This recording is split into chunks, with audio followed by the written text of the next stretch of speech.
நினைத்ததை நிறைவேற்றும் பட்டுக்கோட்டை நாடியம்மன். தஞ்சை மாவட்டத்தில் சோழ மன்னர்களால் பல கோவில்கள் கட்டப்பட்டிருக்கின்றன.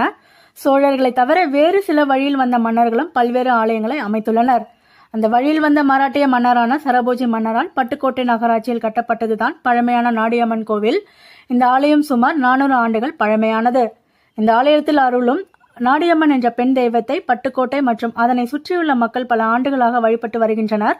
தன்னை நாடி வருபவர்களுக்கு நல்லதை செய்வதால் இந்த அம்மனை அனைவரும் நாடியம்மன் என்று அழைப்பதாக இவ்வூர் மக்கள் சொல்கின்றனர்.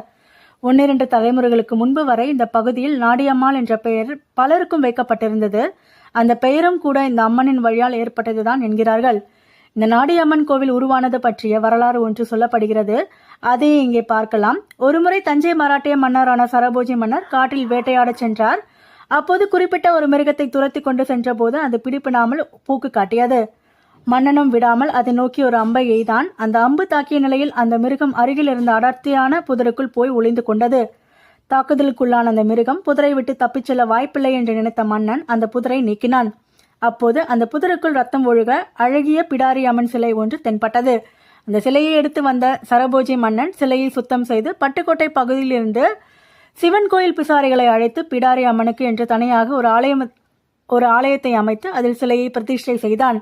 அப்போது கோவில் அமைந்த இடம் வனமாக இருந்தது. அந்த வனத்தில் அமைய பெற்ற பிடாரி அம்மனுக்கு நித்தியபடி பூஜைகளும் விழாக்களும் கொண்டாடும் பொறுப்பு மற்றும் ஆலயத்தை நிர்வகிக்கும் பொறுப்புகளை அவ்வூரை சேர்ந்த சின்னான் செட்டியார் என்பவரிடம் சரபோஜி மன்னன் வழங்கினார். ஆரம்பத்தில் காட்டில் கண்டெடுத்த கருங்கல் பிடாரி அம்மன் சிலையை வைத்து வழிபட்டு வந்தனர்.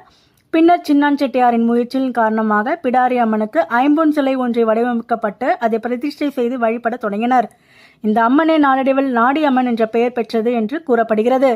இங்கு ஆண்டுதோறும் பங்குனி சித்திரை மாதங்களுக்கு அம்மனுக்கு காப்பு கட்டி திருவிழா நடைபெறுகிறது. திருவிழா காலங்களில் இந்த அம்மன் தனது ஆலயத்தை விட்டு குடிபெயர்ந்து பெரிய கடை தெருவின் நடுவில் இருக்கும் மண்டகப்படி நடைபெறும் மண்டபத்தில் வீற்றிருப்பாள்.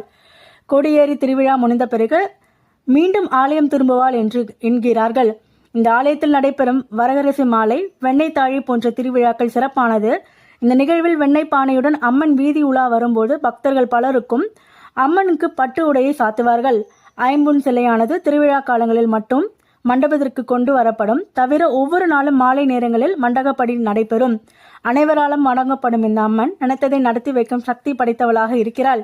தஞ்சாவூரில் இருந்து சுமார் 50 கிலோமீட்டர் தொலைவிலும், அதிகாரப்பட்டத்தில் இருந்து சுமார் 12 கிலோமீட்டர் தூரத்திலும், பட்டுக்கோட்டையிலிருந்து சுமார் 1 கிலோமீட்டரிலும் நாடியம்மன் கோயில் அமைக்கப்பட்டிருக்கிறது.